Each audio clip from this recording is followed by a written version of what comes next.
absolutely delicious oven baked pork chops. Let me show you how I do it. I have about 4 pork chops in this bowl.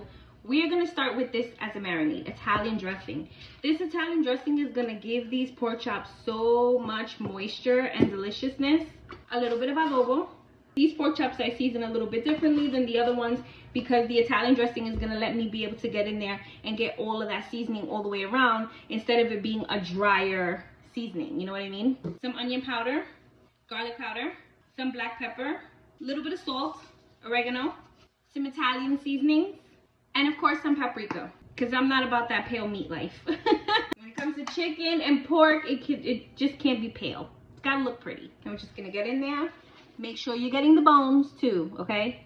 You can let these marinate overnight. You can marinate them for a day or two, whatever you want. I'm gonna let these marinate for a little while just until I finish putting together the rest of what I'm gonna make for dinner.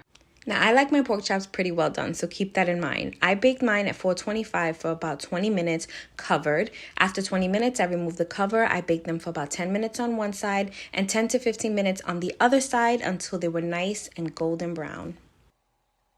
Juicy and delicious. This is why you need the Italian dressing, because these are center cut pork chops. So naturally, they're gonna dry up a little bit more than if you were to use a loin cut.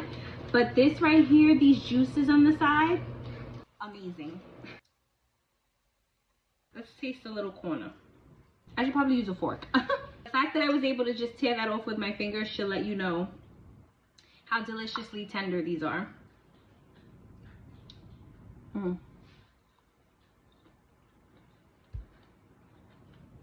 It just melts in your mouth. You know what I mean? So good.